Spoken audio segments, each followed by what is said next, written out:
welcome to the Career Refresh Podcast. I'm your host, Jill Griffin.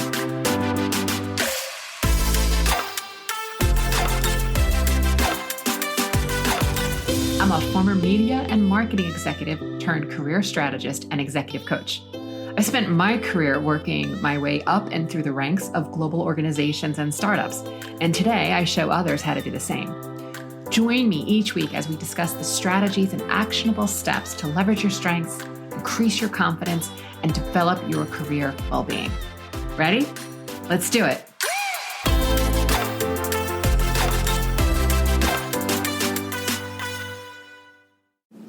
Hey friends, welcome back to the Career Refresh Podcast. I'm your host, Jill Griffin. This week, I am introducing you to one of my longtime friends and industry colleagues, Skye Holden. He is currently the head of industry global business solutions at TikTok. So Skye has an extensive career, and you're going to really hear it, the authenticity in his voice. You're going to hear the trust, the kindness that oozes out of him. And this is some of the things that have really made Skye successful. He is a digital and media sales veteran, 20 years plus experience. And prior to joining TikTok, he led national and regional sales teams ranging both from early stage startups and multinational conglomerates, responsible for driving hundreds of millions of dollars in revenue for both Fortune 500 brands and agencies. And friends, he even worked at MySpaces, where he first called on me and we first met professionally 20 years ago. He has an extensive client Rolodex, and his experience spans the gamut from video, mobile, social, ad tech. In this episode, we cover the highlights of Skye's career journey and what he's learned along the way. We talk about in the early years how it was the seasoned employees that taught him strategic selling and really the basis of understanding how to be a great person in sales. We also talk about how finding and building diverse teams has enabled his team to up-level their output and really produce better work, the biggest challenges in finding talent in the marketplace, and how he manages team dynamics in a hybrid environment. We also talk about the importance of building a network early on in your career and how for today's workers who are coming into the industry for the first time, how they really want to think about making sure that they are building sustainable long-term relationships.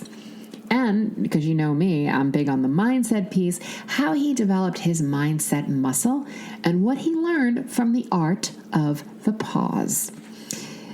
Lastly, we rounded up with what he looked for in a mentor and also what surprised him most about building a long-term and sustainable career. Friends, you're in for a treat. Again, you will find the kindness, the trust, and the authentic nature of Skye to really be the type of leaders we all want today. So dig in, give a listen. Any questions, as always, send them to hello@jillgriffincoaching.com. And I appreciate you all so much for being here, and I'll see you next time. Hey, Skye, welcome. Hi, Jill. Great to see you and hear you. All right. I ask everyone who's a guest on my show to take me way back to the beginning and tell me what you wanted to be when you grew up. Wow. Okay. So I think it's interesting. I go way, way back. I really thought I wanted to actually work in the movie business. Oh. So my parents owned a movie theater growing up. I did not know that. And I've known you forever. That's great. Yeah, it was really interesting. It was probably when I was about maybe 8 to 10 years old. They opened up this single screen independent movie theater in a town across the river from Albany. And it was just really magical. It was magical going to the movie theater as a young child. Me and my brother, I have an identical twin brother. I just early memories are of sort of the wonder of film. They ended up actually opening up an even bigger theater in Albany that expanded to, over the years, 8 screens. Oh, wow. Yeah, so it was a pretty big sort of cultural icon in Albany for decades. And for me and my brother, it was just a really powerful experience of being exposed to all of these great stories and these narratives. So for me, it was like, hey, I think I want to work in cinema and film, and the idea of making movies was really exciting. I think it was in college that I started exploring it a little more. And I actually realized how slow the process was of filmmaking. And I was like, I don't know if this is really for me. I think I was caught up in the magic and wonder of it that's produced. Yeah. But I felt that maybe I didn't have the patience or the attention span to sort of see that through of what it takes for the entire movie making process. Huh. Okay. Yeah. And we'll get into it so our listeners can know. I mean, you really worked on all sides of the table. I mean, you have worked for others. You have started your own company. You have worked for startups. And now you're at one of the top tech platforms out there. So take us through a little bit of your career journey. Sure. I started out in tech before it was even called tech. Right. I distinctly remember in the last few months of undergrad going to, I think it was like a local pharmacy and flipping through, I believe it was like a science magazine. And it really said, it was the World Wide Web is almost here and it's going to change the world. This is probably around 90, I would almost say 95 or 96. Okay. And I remember distinctly that moment. I was like, wow, I don't know what this means, but this is super exciting. Right now, mind you, when I was in college, I'm going to date myself, we had, internet relay chat, IRC. So we had these little terminals in the dorms where you could actually, you could email folks, but it wasn't visual. It was just a prompt. I was like, from war games, Exactly. And that was it. And there were maybe Usenet groups that you could read stories on. But I remember that moment, it's really interesting. I went to grad school down in Miami, and I came back to New York.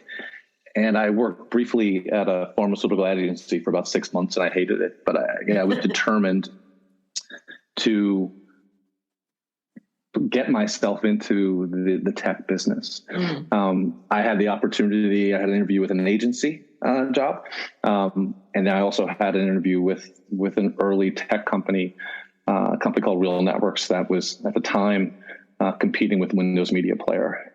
It was a junior sales role, and I had no idea or interest that sales was a path for me. I think that's where we first met. That you and I first met when you were at Real Networks. That was such a long time ago. I mean, we were selling pre-rolls before they were even called pre-rolls. We were shipping beta SP tapes across the country. And I was like, let me tell you about streaming video. It's going to change the future. But I love that role. I love that start for me. Again, I didn't really see myself in sales. I always thought my perception of sales is that it was a bit too slick and people were really trying to sell something that the buyers didn't really want. I love that so many people think that about sales. And that's definitely can be true, right? But the idea that you're getting something because you're selling, you're almost one-upping someone. You're consultative selling, it's a completely different thing. But I do think that that's a misperception people have a lot about. That is an absolute misperception. And I think I bought into it. I just, I remember early on, some of my colleagues would be reciting lines from Glengarry Glen Ross, coffee is for closers and put that coffee down. I was like, wait a second, is this real life? But, I was really lucky if I step back and I look at those early years, I was really lucky to have been taught the right way to sell. My first boss in the industry, as well as my colleagues who were older than me, a lot of them came over from print. These were the first guys coming over from print, from Ziff Davis and all of that. And they were just amazing role models for me. What are some of the things that they taught you, if you remember? Authenticity, Being able to master a technical sale, being able to really talk about, delivering video over IP at the time. That was a really difficult thing, right? So they taught me, and what I really, really focused on my early years was to be a translator. How do I position myself as a translator to the buying community, my clients who didn't really understand what was happening on the web? They knew everyone was going there. They had really no idea, like, what does this mean, right? And being able to position yourself as, I hate to say experts, but somebody who truly had a strong POV and could really help them understand what was happening. That was really sort of what helped me turn the corner of finding a career in sales, was realizing that, wait a second, I can be authentically myself. And what I really quickly learned was I just love connecting with people, right? And it's not about the sale. It's about the exchange of ideas and information. Yeah. And my goal is to clearly sell you something. However, I do that by establishing trust. Right. Right. And hey, look, here's what I'm seeing in the industry. Here's what's happening. And this is why I think it's important to you. So I knew I was on the right path when I would start going to lunches, or clients would call me and they would start asking me about, hey, what do you think about this? Not even my product. Hey, what do you think about this happening? I'm like, that's a really good question. Here's my thing. And I would always say, look, I only know so much, but from where I sit, I think these are a couple things that are going on in the industry. And that level of trust sort of puts you into both thought leadership and more trust. Yes. And, I spent about half my career as an individual seller, and the next half, actually more, I start counting the years, is in leadership. And what I continue to tell emerging talent in this industry is that, the sales process of why people make buying decisions is largely irrational. And it's all sort of framed as being a rational decision. But I think a lot of it is really based upon just core human behavior and traits. People buy from people that they like. Yep. And people that they trust. Yep. And you establish trust. I learned that you establish trust by being an expert on the industry and being a source of truth and knowledge that they can rely on. Because at the end of the day, it's not as if you are ever selling a scarcity product online. If you don't buy from me, it's not as if you're never going to be able to buy a banner in the early days, or video or mobile. Right. There's a lot of same, and as much as people say we're different here, different there. So if you take away the differentiation and say there's a lot of similar products out there, why are people making decisions to move forward with you? It's because they trust you. Yeah. It's because they understand that, and they believe that if things go sideways, and invariable it will happen. They trust you to make it right. Yep. And they trust you with their dollars to give them the results that they need, to get them out of situations that are challenging, and fundamentally be a partner. So for me, I was very lucky early on to have, mentors and peers who sold the right way. Yeah. And didn't turn me off to an industry that is, that can be really tough. And a side of the business that people think like sales seems ridiculously hard. I'm just like, well, it's not easy, but if you really lean into your traits, and I quickly learned, obviously, as you know me, Jill, I'm extremely outgoing. I love connections. That's really my motivation, my fuel. It quickly became like, well, this is sort of a natural extension of who I am, to be partnering and building trust with people. Yeah. And I think that's a really important point around the trust. And I think even in, you and I have known each other, I don't know, 20 years. Don't say the years. It's all right.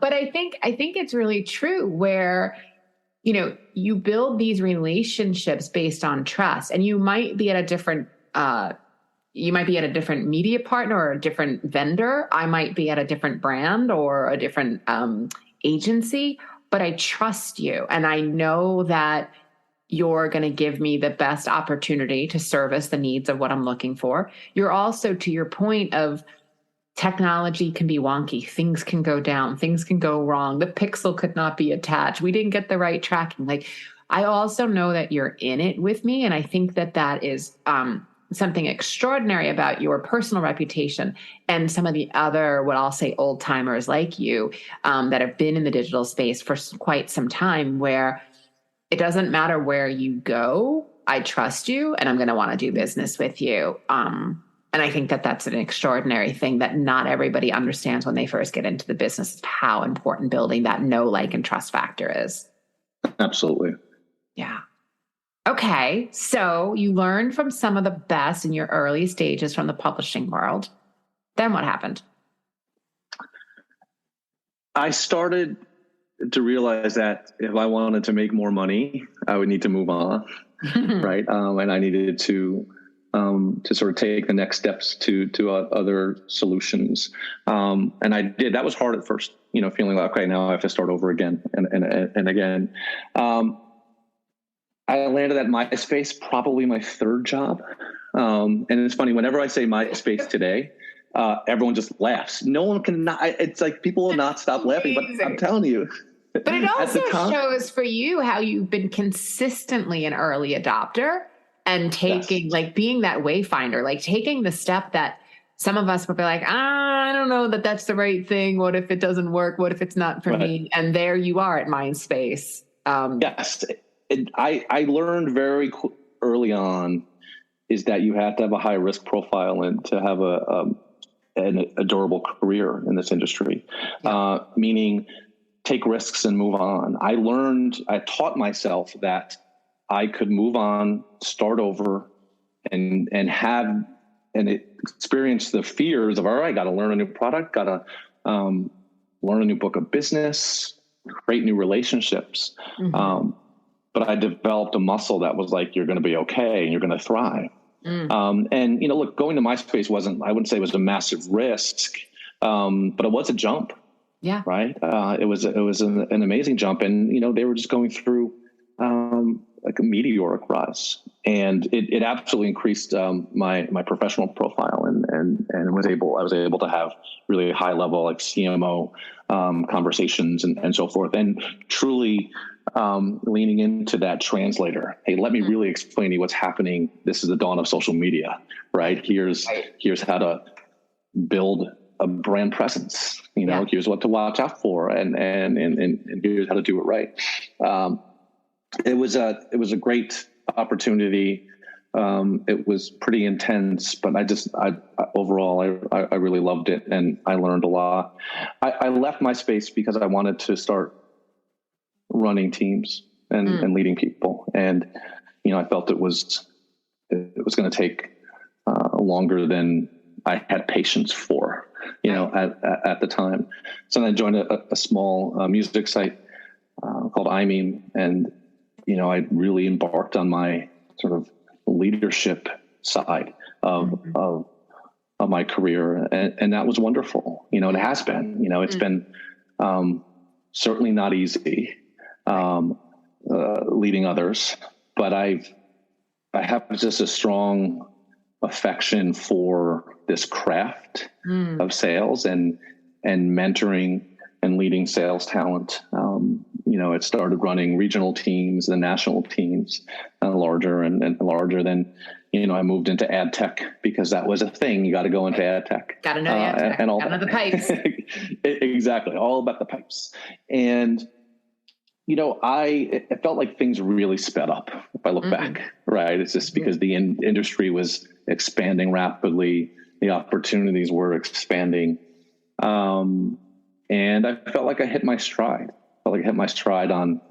On my professional reputation, as well as my enjoyment of leading teams. It was also really hard, right? It was also, I found that the more senior roles I took on, I was moving further away from my true enjoyment of sales, which is direct client contact, interaction, and partnership. And my role was becoming much more internal facing, right? Forecasting, product focus, and all that. Look, I am absolutely a left brain thinker. Is that more creative? Correct? Yep. Tell me if it's the other one. So I've always really enjoyed sort of the concepts and not the details. Right. So, I love leading people and being a part of that process. When it came down to putting pen to paper on, a lot of the fine print stuff, that was a stretch for me, and I had to really lean into that. But I did.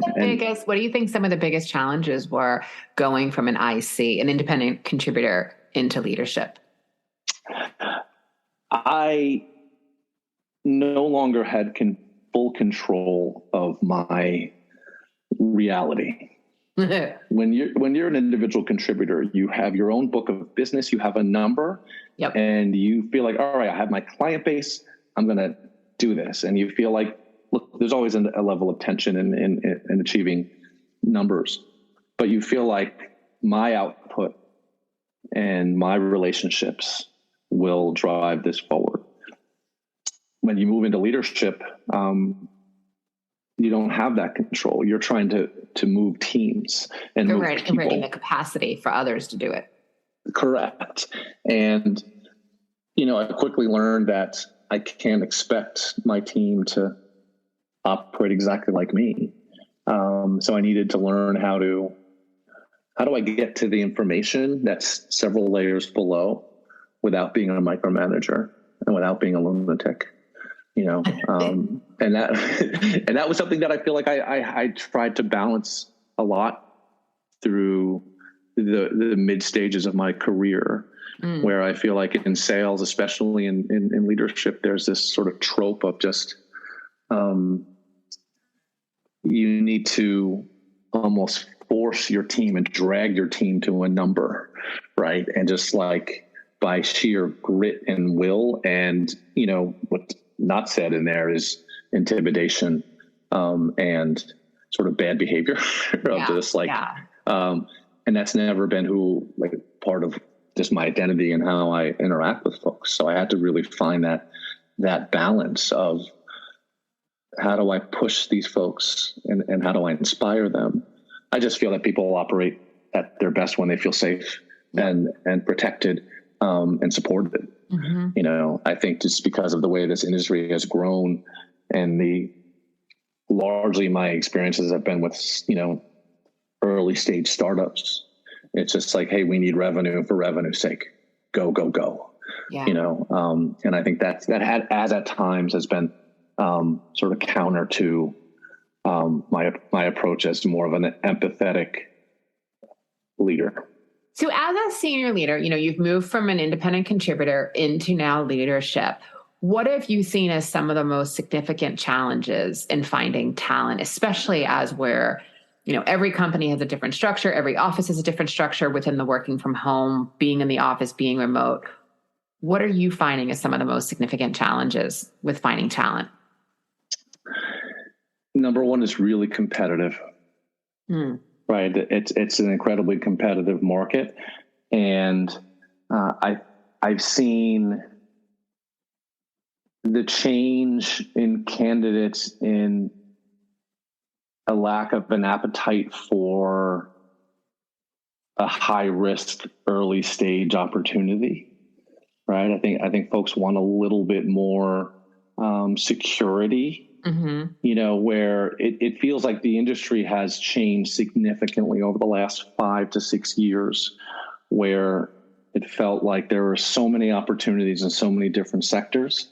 But when you talk about the duopoly, which is or now triopoly, and the impact of the big three on the ad tech industry, where I think the last stat was 80 to 90% of every ad dollars are going to these top three platforms.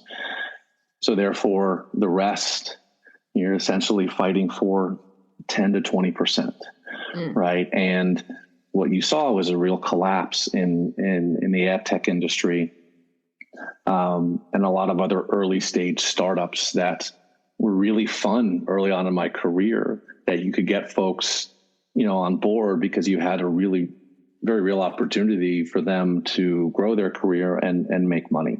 I feel that has changed, and I think folks really are rightfully looking for a bit more stability and certainty. So I read that as a translation to the competition is twofold. One, working for a top platform, you're selective.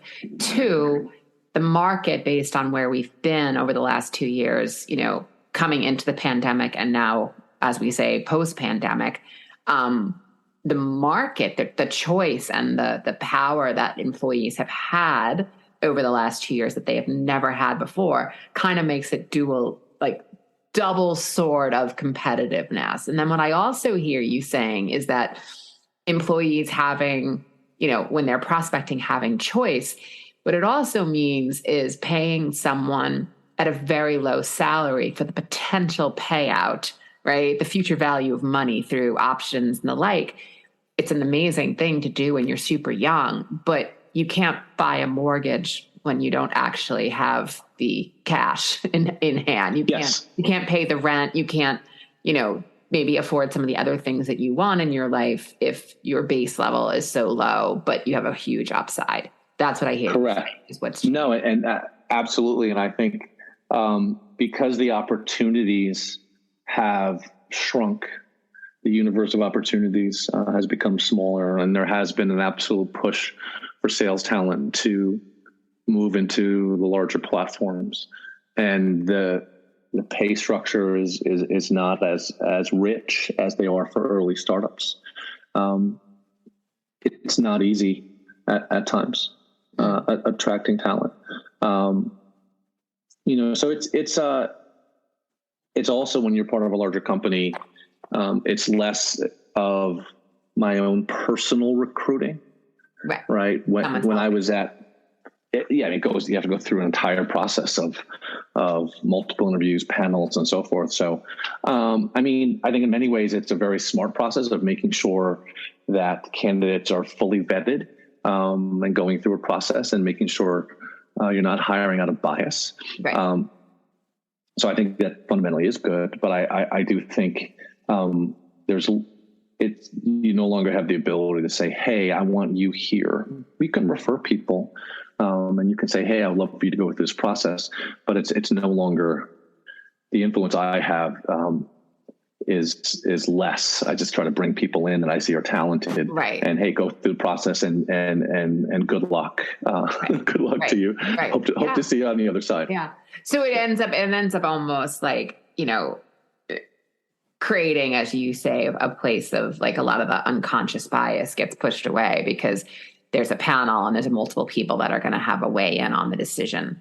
Correct. Who the next talent is. Okay. Right. Correct. Now, but look, what I've seen, especially at my my current role, is it's easily the most diverse company I've been a part of. And when I say diversity, it's just of backgrounds, of thought, of approaches. And I think it's just created a really powerful and dynamic work environment that I think, we hadn't had in our industry, and is incredibly important. So I'm all about it. Incredibly inspiring. Great.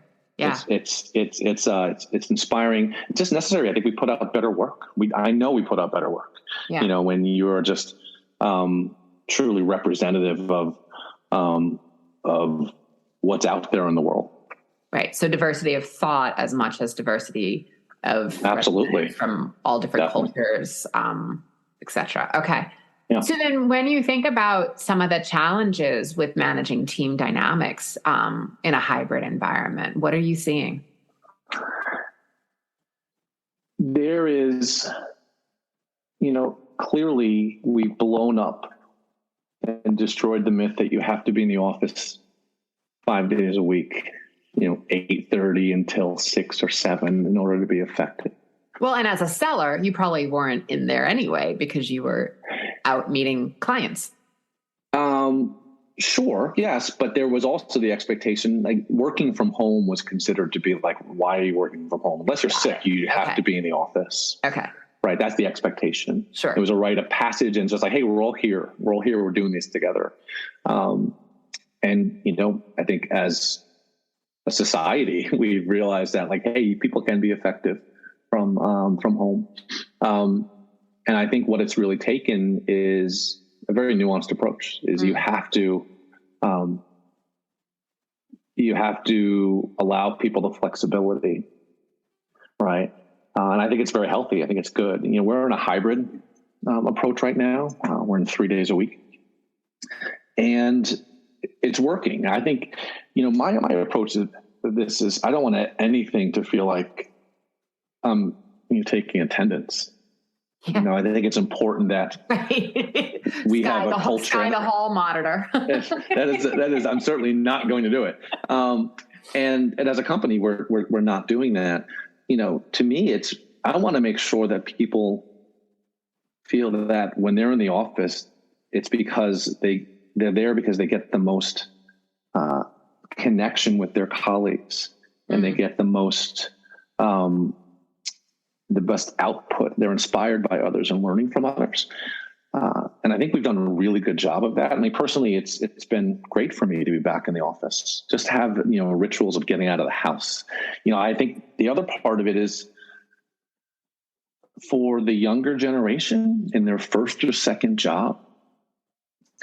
I really feel for them. Not having the early years of where I would rely on folks who were in my same position. We didn't know what the hell we were doing.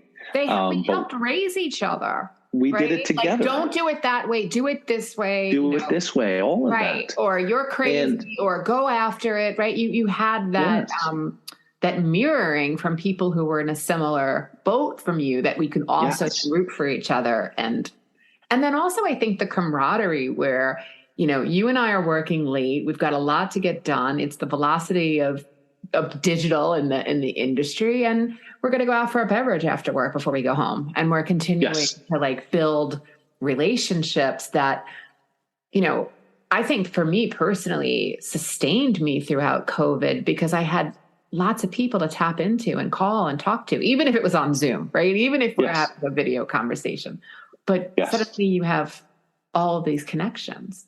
And I also think it's you've taken a couple of years of folks who've started their careers on a screen.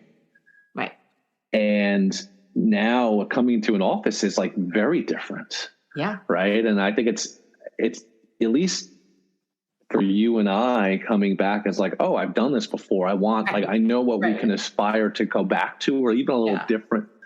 Right. But I really feel for young professionals, because I think there's absolutely been, it's been a really challenging couple of years for all of us. But I think starting out your career remotely, or missing your senior year in college, and then having your first 2 years be remote, that is really tough. Yeah. So I think we owe it to that generation to sort of connect them to what it means to be in an office, and what it means to be building those, to me, lifelong relationships. Absolutely. Right? You and I met early on. Yep. Right. And we're still connected. And it's a glorious thing. Yeah. I just think it often gets, the work from home debate often is entirely too tactical. Well, it's easier if I'm home. Well, it's, cost me more money to go into the office. I was like, guys, you're really missing the point. But at the end of the day, as a manager, what I've learned is like, look, I need to be much more responsive to my team's needs, right? Hey, I can't come in today because my kid's sick, and there's no one else to do it, or, hey, I have this going on. Like, there's other life things that are happening that I think, I actually think we've learned a lot more empathy, and understanding. If you talk about anything positive that comes out of the last couple of years, is I think we're no longer as narrowly focused on this is the only way to be successful, and you have to do it this way, which is great. No, I agree. I mean, I've seen a tremendous, I talk about career well-being a lot, and I've seen a tremendous interest in people saying, like, you can still have that I don't really know that it's a balance, but you find your own way within that balance of what works for you, at the same time still be wildly successful at your job. So having that as absolutely, yeah.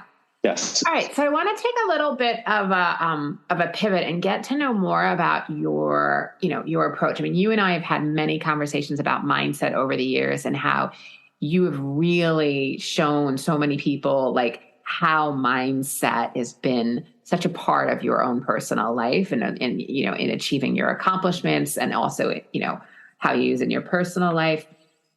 Tell a little bit about, like, what's your process? Like, how do you tap into your gut instinct and know, like, what's the right next action to take on a particular challenge professionally? That's a great question. So I think, like, for me, what's been really interesting is developing a daily habit. I meditate every day. It's something that took me a while to embrace. Mm-hmm. But I've learned how to sort of settle my mind and get it pointed in the right direction, or just to sort of right sides whatever issues and anxiety may be happening at the time. It also just is a really important way for me to start the day. It's something that's now become like, this is what I do. Mm-hmm. I journal. I need to journal more, but that is helpful in just writing things down. Again, like, for me, it is when I, from a mindset standpoint, when I express myself, and that is through writing, through talking to others, or even in meditating is an expression. I'm just tapping more into myself. What is bothering me, what I'm anxious about, becomes right-sized. It just becomes a lot smaller. So I've learned to develop that muscle. And, for me, it is, understanding that you can define your reality by how you think and how you have your mind wrapped around challenges and opportunities. And I think, earlier on, I would spin out around things that I felt were out of my control, or things that were happening to me, because I feel I didn't have any agency. But I've been pretty amazed in the last number of years to be able to sit with an issue and not react. I think that's probably one of the biggest things. I've actually learned that I'm not going to say anything right now. I'm just going to I'm going to just put that to the side, right, and I'm going to think about it. To be able to respond and not react is a huge victory. If I'm reacting, I'm a lunatic. Right. I'm just like, it's emotion that's driving me. Right. And could be fear and anger, as opposed to, all right, this is troubling, or this is a challenge. Yeah. Let me just sit on this and let me understand why I'm feeling a certain way. And then really and when I come back to it, what seems to be like an issue is much smaller. I'll never forget one of my really good friends and mentors when I was at my first job. in this industry, I had a client who was a complete like lunatic and just like was not an easy client, right? There was this, and they had this scathing email, and I wrote a point by point response. Boom, boom, boom, boom, boom, boom, boom. Did you write it in line? Did you write it like in line, or did you write? I probably I think I would in line. I think I wrote them an actual letter. I think I actually prepared a telegram. I was like, I am going to tell. You're committed. You were committed. I was like, yes, got him, nailed him. So I showed it to him, and he's like, oh, okay. He's like, maybe you'll wait until tomorrow to send that. I was like, no, man, this is great, right? This is like, I got him. And I was like, I think you should wait till tomorrow. And, obviously I did. And I was like, all right, well, I'm not sending that. Right. And it was just, his wisdom and experience was just like, yeah, I hear you. You're right. Yeah, patience in the pause, finding the patience in the pause. Yeah. And just, I just used to be a bit of a motor mouth. I used to just, if you give me space to talk, I'm going to talk and go.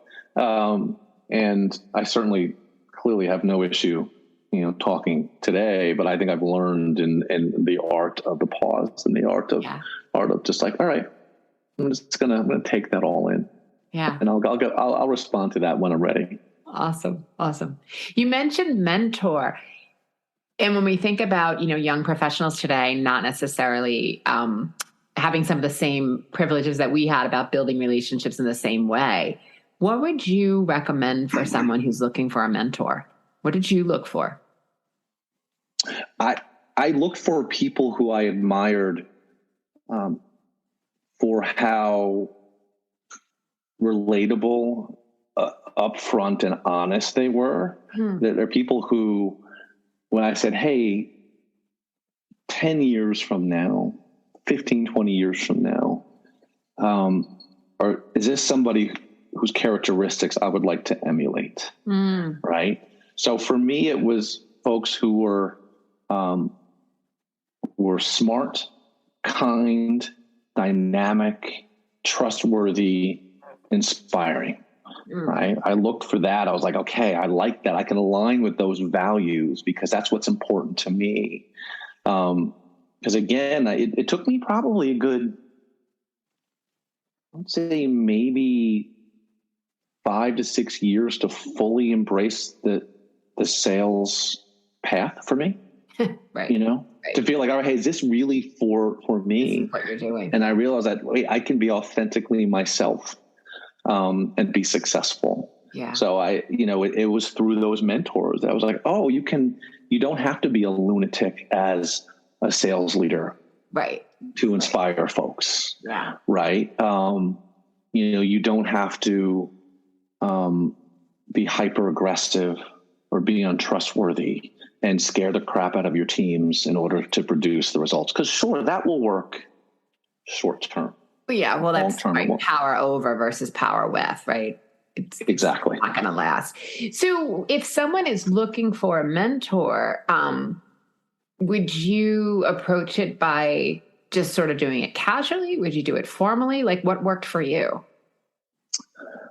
I think for me, it was casual. Mm-hmm. I think,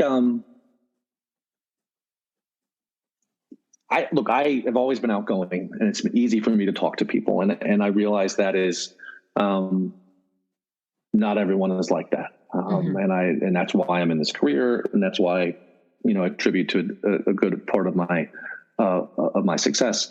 But I think getting to know people authentically and naturally, can then lead into a more formal mentor-mentee, and having that I think if you don't know anyone and someone said, hey, can you be my mentor? I just feel it's like, it's a bit transactional. But that's just from what has worked for me.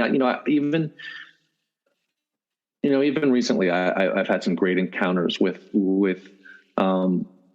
folks who are just starting their careers. And, it's been an honor when folks are looking for guidance and inspiration and all that. And I just, I immediately brings me back to when I started. Yeah. Right. So part of it for me is like, hey, how do I pay it forward? I had folks who really stood up for me and showed up. And it's also just fun. I'm excited when folks are driven and want to make a career out of this, and care. That's the biggest thing, is like, I connect with folks who really care, who take themselves seriously and take their job seriously and take each other seriously. So when I see that, and when I say seriously, I also, please don't take yourself too seriously. Right. But just like there's lots of laughs along the way. Yeah. You should be laughing. We should be having fun. Like, this is what makes work interesting. But folks who, when you could tell that they're serious about their careers, they're trying to find their way, and they're looking for guidance, for folks to say, hey, I'd love for you to be part of this journey. It's an honor, absolute honor. I love that. Okay. All right. So one last question. What are you reading right now? Or what have you recently read that you would recommend as a good read to the listeners? I just recently started reading Radical Candor. Yeah. And it's really, really interesting, because it actually aligns with a lot of how I sort of see the business world and the leadership experience. I think I heard of the book, right? And I was like, all right, well, it sounds like, by the title, that you just have to, I'm just going to be extremely honest with you, Jill, and you're fucking up. And but when I started reading it, I was like, no, wait a second. It's like, the best thing you can do as a leader, and the most caring thing you can do, is to be direct with somebody, but still be supportive, to then bring them along that journey. I would say, without a doubt, earlier in my career, being conflict avoidant and always feeling bad about having tough news for folks, felt really hard. Felt really, really, really difficult. But I learned, and I'm still learning, is that, I've had folks, when I was very direct, thank me. All right. Thank you for being very honest. It's important that I know where I stand and what I need to work on. And there's, to me, I'm still reading the book. What it's teaching me is that you can be authentic and kind and supportive and still deliver very direct information and news, right? It's not an either or, it's an and. Right.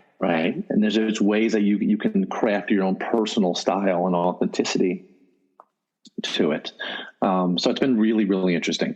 Look, I also think, I had a friend who told me this, is that ever since COVID, they've had trouble actually reading books for some reason. And I feel a little bit of that. I read a lot of news. I need to get more back into books. I've started reading a couple novels, fiction, which are interesting because that's a nice little, very transportive. So I'm actually halfway through The Beach as well, which is actually really, really, really fun. But Radical Candor it's a very interesting book, and it was actually gifted to me by someone I work with. It was incredibly thoughtful. Oh, I love that. Well, I also think it really sums up who you are, as basically what you said, right? Authentic, kind, and wildly successful. You can still be it all. Okay, so I lied. There's one final question. I want to know, what is the most surprising thing you learned about your own ability throughout your career? I feel really lucky.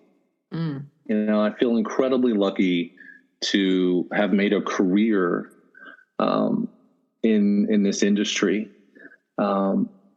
developed and fostered, decades-long relationships with people. I mean, we've known each other for 20 years. There's folks who, we've seen each other, get married, have kids, go through divorces, go through career challenges and changes and everything. It's just the amount of pride I feel, and just feeling lucky that I've been a part of this this journey. I feel proud of this industry and had a role in it. And just these really great relationships. And that's why even today, the folks who I'm working with, and working for, people on my team, I just feel I'm excited for them. Right. I also just feel lucky and honored to be on the journey with them. I think, like, at this stage in my career, I'm just like, look, like, this is a moment in time. Yeah. Right. And like, how do we really like to savor that? I mean, it's hard. We're working, very hard. We all are. But the connections in this journey, I always feel like you never really, when I look back at past jobs, I, without a doubt, don't really remember the sales, meaning, hey, we sold this, we sold this. But I remember the partnerships. I remember the connections. I remember the connections. I remember the travels and the laughs and the struggles and the tears and all that. This is a little dramatic, but I am surprised at, being able to build a long-term and sustainable career that for me has been fundamentally rooted in connection, right? I think I always thought that work was sort of a separate thing, right? You do it because you have to do it. I think for me, the switch was, wait, I can be authentically myself and build really great connections with people. And that can be a real sort of superpower, and that can be supercharge my journey in this. And so being able to like sit back and look at that, and I still have, knock on wood, many years ahead of me of growth and learning. But it's just feel lucky and very humble. I think that is a perfect place to end our conversation today, of just feeling lucky and feeling like the connections that we made is really why we're here. Sure, we're going to make some money along the way. We're going to have some fun and have some success and inspiration and accomplishments, but it's the connections. So I love that. Well, Skye, thank you so much for being here. I really appreciate you taking the time out of, I know that you are busy these days, so I appreciate that you're taking the time to be on the podcast. Thank you for having me.